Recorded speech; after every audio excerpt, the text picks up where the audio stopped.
Hi, everybody. Welcome back to Tech Tip Tuesday. I am your host, Kat Milner, the Chief Tech Ninja of Simplify Your Tech. I'm really excited to talk to you this week because it is part 1 of 2 about decluttering your digital life. We all get so overwhelmed with everything, emails, Facebook, Instagram, LinkedIn, TikTok, all of the files, all of the folders, all of the digital things that people are sending to us, the attachments we're downloading. And you turn into the kid from Home Alone, right? So we're going to talk about some tips and tricks. I would encourage you to read the full blog, which I'll link to below this video, because that's going to have a lot of information of like specific tips, recommendations, and things like this. So today we're just going to talk a bit of an overview, and I encourage you to go read the blog for more detail. So the first step to decluttering is to have a plan.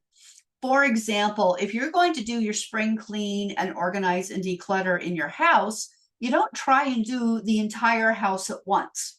You start with a closet, you start with a drawer, and then you work your way up, but you plan how you go through it. So you wouldn't necessarily start getting halfway through the closet in the bedroom and then go start on the kitchen drawers. You would start with one thing, finish it, then move on to the next one and systematically go through your house. So it's the same way with your digital life. So the first thing you want to do is a little bit of prep work, and that's figure out what are the most urgent things that you need to declutter, what are apps that you're not using, and just kind of do an inventory of what's going on your computer. Then create a folder structure that's going to make sense. There's an example of this in the blog of how you create like a work folder, a family folder, a photo folder, and within those subfolders. Sometimes it's by year. For work, it might be clients, trainings. For photos, it might be family, friends, vacation, whatever. You're the one who knows how your brain works. So put it together in an organized way that makes sense for you. Name the files clearly. Instead of just downloading pictures and dropping them in, take a moment to look at them and rename the picture, because I guarantee you in 3 years' time, you're not going to remember the name of that awesome person you met on vacation at the beach. And you're like, oh, we're going to be friends forever. And then 2 years later, you're like, who the heck is this person? I don't even remember ever meeting them. So always take time to label pictures, documents in a way that is going to make sense and you'll remember what it's about. Take the time to remove duplicate files, because nothing takes up more space and wasted energy than duplicate files. And when you delete them, clear out the trash bin. If you know you're not going to need it again, empty the recycle bin on your computer. You'll be amazed at how much space that takes up, but also your download folder. And so if you download something, then save it into one of the folders. It's still in the download folder, so take it out of there. Utilize cloud storage. I have my laptop and desktop and mobile synced to back up to my Google Drive. I don't even have to think about it. It happens automatically. It is amazing. There was actually a time when I was teaching a class, and for some reason, the port that I plugged my laptop into wasn't working, and I couldn't access my laptop to my PowerPoint to teach the class. So I was able to actually log on to a computer that was connected in that classroom into my Google Drive, and I actually taught the class, ironically, on cloud storage from the cloud.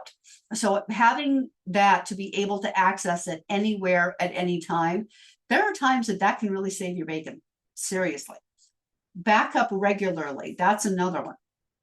So like I said, my stuff automatically backs up to my Google Drive. I don't even have to think about it.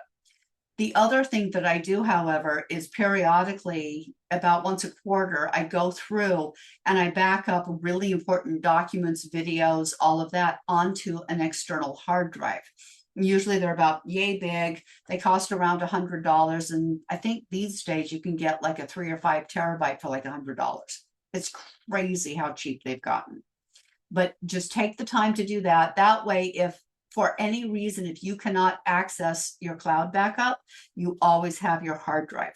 I especially recommend doing this for things like historic family photos and things like that that you just can't find anywhere else and are irreplaceable. So make sure you have multiple backups of the things that you just do not want to have to live without. Thinking about the California wildfires that are still happening, that were really major about a week ago, have an extra copy of a hard drive with those really irreplaceable things in your go bag or fireproof safe, just God forbid if anything happens, so that you can be as safe as possible. Clean your desktop. Just like your physical desktop, chaos makes it really hard to think and to focus and to concentrate and to be creative. So if you have like a million apps on your desktop, on your desktop of your laptop or computer, it's going to get overwhelming. My husband does this actually, and he's going to get mad at me when he hears me say this, but I see that he has like an app for everything or a shortcut for everything, and it's just all over his desktop. My suggestion is create folders and put like things together. For example, when you download a program onto your computer, it has an installation file that you do need to keep. So I have a folder on my desktop that says computer stuff, and any installation file goes in there because I never have to look at them and I know where to find them in computer stuff. So having folders of different things like that will make it a lot easier. And if you put shortcuts to web addresses on your desktop, group those. Social media, streaming services, whatever that is, make it in such a way that it's going to make sense for your mind. And if you ever want to torture people like I do my husband, say, go and find this on my computer, they can find it easily. That is pretty much it for today. I didn't want to make it too overwhelming because it really is a huge topic. So next week we're going to do part 2 of 2 of organizing your digital life, and we're going to talk about taming your email inbox, clearing the cache on your computer, and how that can really help it run more effectively, digital notes and documents, and a few other things. So I hope you found this helpful today, and I look forward to seeing you next time.